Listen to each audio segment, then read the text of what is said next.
It's been a while since we've had a proper Doug rant. Oh, but really? Buckle I up, everybody. hit a point this week where I just decided I am officially done with low mileage cars. I'm totally over the whole thing. Okay. It started with an email I got from a dealer, good dealer. I'm not hating on the dealer, right? Don't hate the player, hate the game.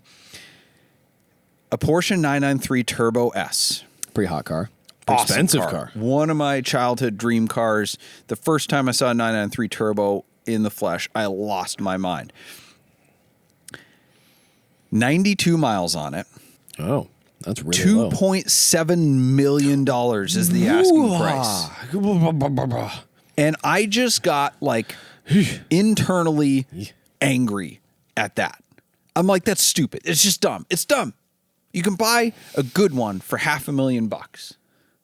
You can buy a great one for $750,000. Okay.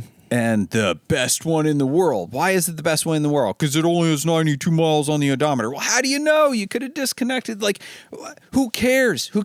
I officially was just like, I'm done. I don't care. I hate this whole thing of low mile cars are worth more and you should put them away, and people are putting away new cars and people are trying to drive up the value of these cars, and there's all these collections of perfect, untouched, low mileage cars that have never been driven. And I'm like, who cares?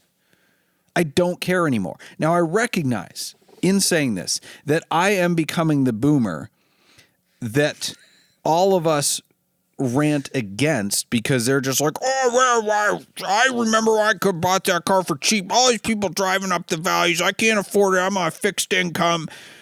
Oh, where'd Hank go? Can we let him in the door? I'm there.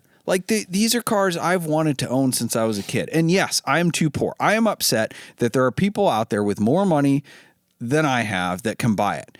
And I am that person that's like, well, I'm a better enthusiast than they are because, which I've always said, no, that's not a valid argument. If somebody has more money, it doesn't matter if they're a better enthusiast or no more. It does not matter, right? I can't expound to you the internal movements of my Rolex, let alone our wonderful sponsor, Sheffield Watch. But I like wearing them. Nice. And some people would say, well, you don't deserve to have a Rolex because you don't know about the brand history and all this crap. I'll admit it. I don't. But you can like it. I mean, I feel I'm all for a little bit of gatekeeping, but I'm not sure if that's necessarily how we should do it. But Doug, okay. When did the 993 Turbo come out? 1996. 1996. That was 29 years ago? Something like that. Really long time. Yes. I think I think we can all say that we would love to experience what it would be like to be in that car brand new. And the only way that you can do that is if you have enough coin, which is a significant amount of coin. But there's a handful of 993 turbos left with low enough miles that it's practically new. But what about it being brand new do we want to experience? Well, of course, the driving, but the smells and the feels. There you go. No. We want to experience it brand new because we want to experience the memory. We want to be able to jump in a car at the dealership, take it out new because it's new, because it's relevant, it's interesting. This just came out. I want a new one, not because I want a low mileage one. I want to go drive it.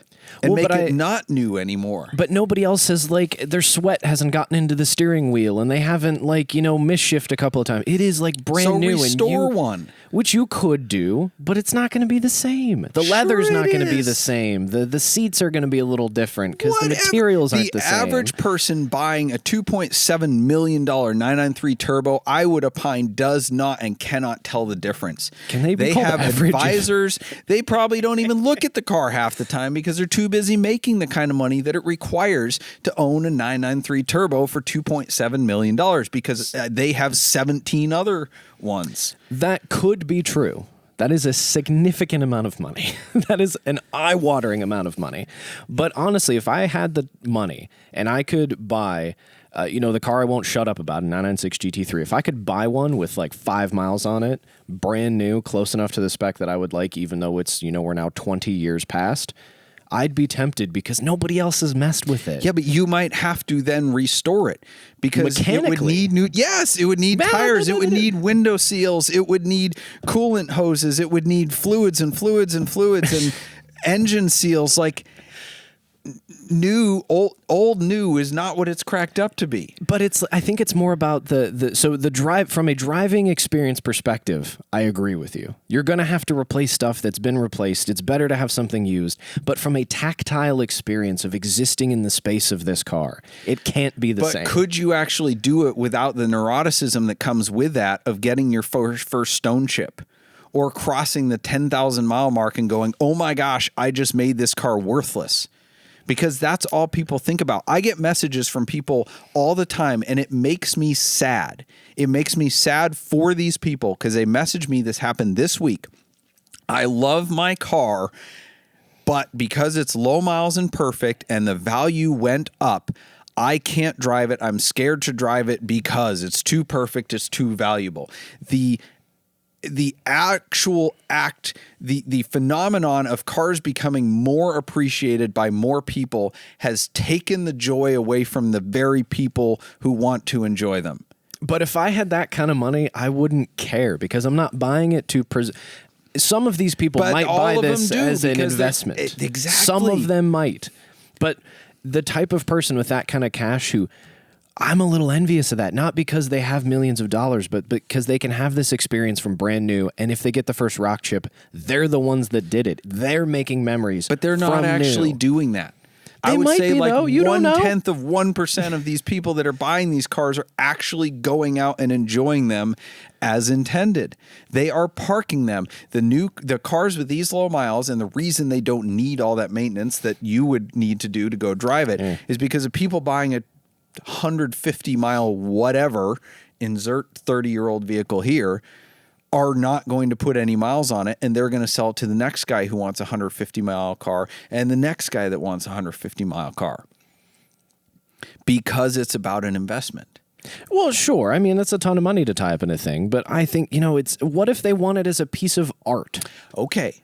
What if they want to just sit there and look at it? This is unblemished. This is perfect. This is as it was. This is a time capsule.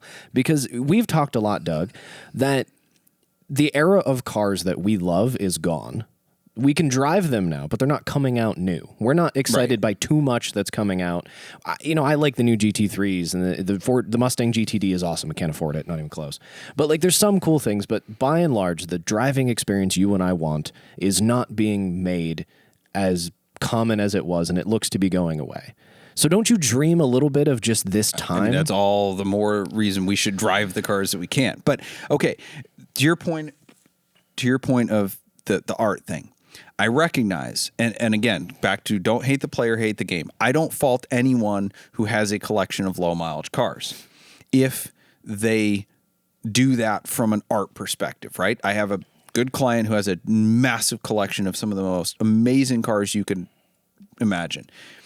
And some of them are the most low mileage, perfect, like new cars on the planet. Other ones have incredible race provenance. And ironically, the ones that are the most valuable, both in his collection and in the world, are not 0 mile cars. They are the ones that got beat up on the racetrack. The most valuable cars on the world are the ones that got used properly. But he appreciates them from a perspective of art. But unlike art on the wall, these cars have engines. They're made to move, and they're made to sound good, and they're made to go somewhere. And cars as art, you're only getting a partial enjoyment of what they were designed to do. And when they get used, not only do you get the full enjoyment out of it, but other people do, because they get to experience them moving in motion, to see all the angles, to see the presence on the road, to hear them. I think that when a car is totaled and turned into a cube, it doesn't exist anymore. It's off the market. We consider it lost. If a car has 10, 20, 100, 500 miles, we should probably consider it the same, because for the people that you're talking about, it's not in the market anymore. It's in the market for people who would buy $1 million paint or multi-million-dollar paintings and other pieces of art. It just doesn't exist. Unless that one person who, God, it'd be such a good experience to buy like a 90-mile car and take it to like 50. If like an old GT3 or like just something. If I like you, if I had unlimited money, I would go out and buy the lowest mile, most perfect examples of cars that I want and then beat the snot out of them, like the tax the rich style. Yeah. But the problem is I'd be angry that I wouldn't want to pay the premium to people who are speculating on these and driving the values up. So I probably wouldn't actually do it. But I'd want to do it to make everybody else, all the purists, angry. Like, you're ruining that car. And it's like, for whom? Not for me. I'm making it awesome for me. Making memories. Yeah. Just like the people with this amount of money want to do with the cars they're buying. But what about the cars that suck, right? Or aren't that good, right? So there was a 80s square body Blazer with like 125 miles that sold last year for 6 figures. Yikes. For an 80s square body Blazer. That car was never good. That truck was never good. There's no driving experience. There's nothing pretty about it. There's nothing. Like, literally, the only thing the guy can say is, look how few miles are on the... Come look at the odometer. Come look at this little thing, this little gauge in the car. That's what makes it worth. I think to them, that's probably closer to an art type experience. They have some memory. They have some tie, some nostalgia for this. I have spent so much money on nostalgia from things from my childhood, video games and getting the best picture quality out of stuff. And I'm a use it type person, but still, they could have some crazy nostalgia. Nostalgia is a hell of a drug. I spent $200 on a piece of cardboard because it had the 98 pace car on it. You're damn right, it's a heck of a drug. Here's the thing, though. Here's some of the more practical problems, apart from being angry about the fact that I am getting priced out of the market for so many of these cars because the speculators are driving them up in value, is that, like, the miles can be manipulated, right? I understand that people are buying low mileage cars because they want a quote-unquote new car, but it's only new if it's new in condition. So, one, you could just restore a car with a ton of miles and make it new. But there's untold numbers of 80s and 90s cars and earlier that had the odometers replaced or rolled back or tampered with because it was so easy. It was so easy. The Porsche 993 in question that we're talking about, I am not a mechanic. I'm handy, but I'm not a mechanic.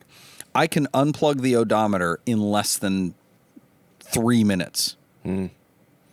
You pull the thing out, literally no tools. I mean, you need like a little help getting the seal out and getting a grip on it. Oh, for like the gauge? The gauge, yeah. Gotcha. You pull the gauge out, you unplug it and back, and you push the gauge back in. That's it. So, like, all these people buying low-mile cars, the more the values go up, the more likely you're getting scammed. Because when you see a multiple of value... Not just a premium, not like, oh, well, a regular 993 turbo is $400K, a collector mile one is $450. When you see a multiple of value for these low mile cars, all of a sudden it's rife with scams. Well, it's like we said earlier. Look, I just discovered this 500-mile Ferrari F40. Why does it look like it's been raced for 30 years? It's just how they made them back then. And there's the old saying, right? It's only original once.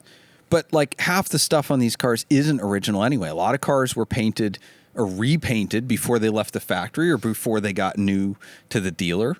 I bought a 1980 Porsche one time from the original owner. He did not know until I told him, based on what I could see, that the entire car had been repainted. Poorly. It had been repainted at port before it came to the dealer. This happens a lot. I mean, I would say if Porsche themselves repainted it, not like a dealer, then I'd be all right. It might as well be how it came from the factory. But at port, if somebody's sitting out there with a rattle can, that's a bit... Yeah. Another crazy transaction that blew my mind recently. You talk about nostalgia. It's hitting hard in the 90s cars. A Honda CRX SI with 326 miles sold at Barrett-Jackson for $65,000. Our buddy John Sabo get in there? He wants a perfect CRX? No, he didn't. What? He sent that to me, and I'm just like, that doesn't make any sense. There's no world in which that car is worth $65,000. People with money who are nostalgic for a time. But is it nostalgia, or is it that they think this is a good investment and they're buying it because they think somebody else will pay more sometime in the future? I mean, if they're getting in on this game of like, okay, well, if they keep going up in value, I'll keep this pyramid scheme going. As long as somebody else will pay me more for it in the future, I'm okay with paying this number. If you told the guy who bought that CRX SI for $65,000 that it was going to depreciate just the same as him buying it new, right? If you want to talk about nostalgia, let's talk about the nostalgia of depreciation. You go buy a brand new car for $65,000. 5 years later, it's worth 30. If you told him his CRX SI would be worth 30 when he goes to sell it, do you think he would have paid 65? I don't know his motivations. I can't tell you. We got this guy fired up over here. Look at this. His blood's a boiling. I can tell you because I deal with these people all the time. And I will admit, this is like, I'm like a drug dealer turned state's witness here, because I've made a lot of money off of people buying low mile collector cars, whatever, rare, one of this, one of that. I will say, in my defense, I have not perpetuated that in the sense that I've sold it as well, this will go up in value, this is a good investment. I've never, ever, ever done that. I've said this car is perfect, this car might be rare based on the facts, but I've not pushed people on it as investments. And in fact, when people ask me about, should I buy this car, is it going to go up in value? I'm like, wrong question, I'm about to hang up on you. No, we're not talking about that. It is a little bit like Walter White starting up a DARE program, though. Let's be honest. I like this quote. This came to me from Instagram. I apologize. I hope you're listening. The person who said this, they shared it as a story. They shared one of my stories, and then quoted this, and I screenshot it, but didn't show me who shared it, whatever. I'm so sorry. I can't give you credit. All I will say is this is not my original. This is what he says. Talking about special rare cars, whatever, low mileage cars.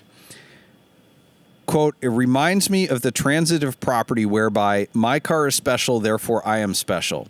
If you're only into cars as an investment or display of financial success, you're not really into cars, you're into money.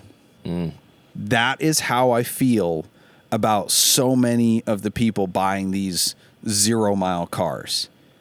I am questioning people's motivations, right? But I know a lot of great people who have these types of collections, but I don't really think they're car people. I don't think they're really into cars. I'm sorry. I like them. I'm happy for them that they have the money and they have the cars. But I think this holds true. This sums up how I feel, is that you're not really into cars, you're into money.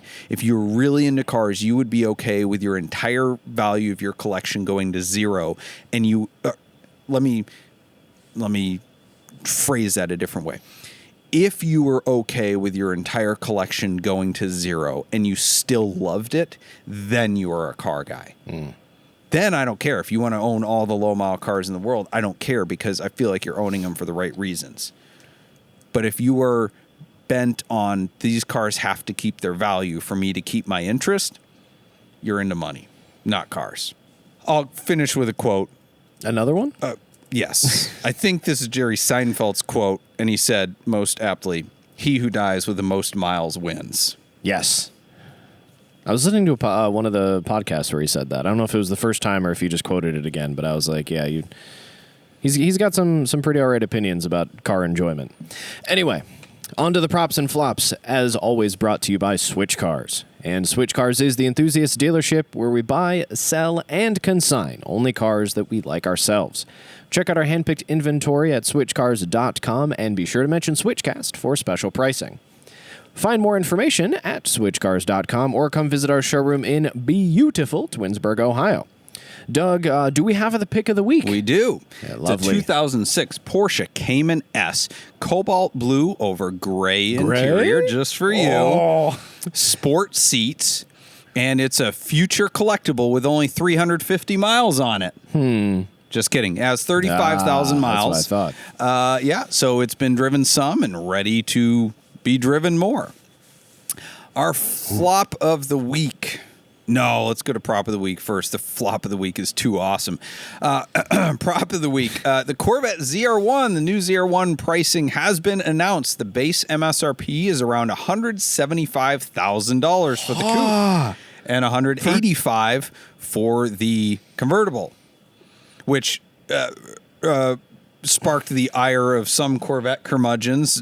Not surprisingly, one guy said, "I can't believe it's $10,000 for the convertible. It probably cost $1,500 for them to make that. In all reality, what are they?" I'm like, yes, it doesn't cost him $175 to make the Corvette either. You dumb friggin'. Yes, they make a profit.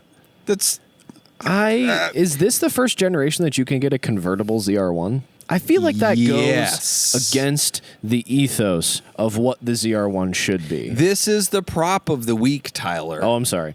I misread the No. Flop of the week is Corvette deciding to put a convertible on the ZR1. No, I don't mind it. Right? I like drop tops. So anytime a sports car manufacturer can make their Halo supercar in a Spider version, I love it, especially if it's not like compromising on chassis rigidity, and they can make it like equally as awesome as the coupe and not take away from the sports carness. But anyway, I just think it's awesome. Corvette once again is moving the bar. One article referred to it as America's hypercar, which a long time ago, people didn't even want to refer to it as a sports car. Well, it's not a real sports car. European's better. Then it was a supercar, I think with a C6 ZR1. Oh, it's not a real supercar, but it would beat all the $1 million supercars. Now they're calling it a hypercar, which I think is a dumb made-up term anyway. But it's over 1,000 horsepower. It's mid-engine. It's twin-turbo. It will undoubtedly beat all of its competitors on the Nürburgring, and it's only $175,000. But it's not a hypercar. Well, no, there is no such thing as a hypercar, but it's a supercar for sure. America's supercar, $175,000. Now, that's the same dollar value as the current ADM on a 2024 GT3 RS. So literally just you're paying a Corvette ZR1 on top of the MSRP to get a GT3 RS. Not like anyone will actually get a ZR1 sticker for the next 2 years, but it's a nice thought. Wonder where those will land compared to the GT3 RS. I bet they'll be $250-ish for like a while. So like $75K over sticker, maybe $100 for the first. Whew. It's a spicy vet. Spicy. They could have a one with stickers. It's purple for a lot cheaper than that. Hank would be in here going, "No, I'm not paying those greedy stealership markups. I'll just wait 3 years. It'll be $50,000 under sticker, just like the Z06." Okay, goodness. Hank, wait 3 years. Is it time for the real flop of of the week? Flop of the week. This submission comes from Jay Roberts, Gonzo Prius. He sent us a photo of a pricing sticker from a Toyota. Let's see, a Toyota BZ4X. MSRP $46,638, and of course the dealer adds the car security system $995, window tint $595, diamond ceramic $995, expel premium shield $595, and catalytic converter protection $495. How do they protect the cats? I think it's like buying. They're paying off. Like that Nissan Versa guy with the paid off play, they're paying off the criminals. It's money just goes to the local gang. The mob. Like, hey, don't. Yeah, that's protection. The cat gang. Protection. I got you protection for. Hey, this Toyota what the heck is it? BZ4X. Whatever that is. It's an EV. Oh. Doug, I don't think that has cats. I don't. What? Exactly. Ethan, pull the plug. We're done. We can't. That's it. Thank you for joining us for SwitchCast with Doug Tabbutt and Tyler Sanders, produced by Ethan Huffnagel.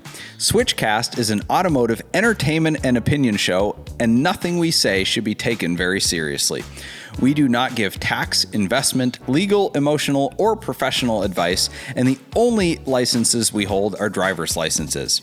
The opinions expressed on this show are exclusively held by the people pontificating at that moment and do not reflect the values of our producers or sponsors. Our theme music is provided by Emily and Ivory. You can stream their full album on Spotify or SoundCloud. If you like this show, you can stream it in its entirety on your favorite audio podcast platform. Check out switchcast.live for more info.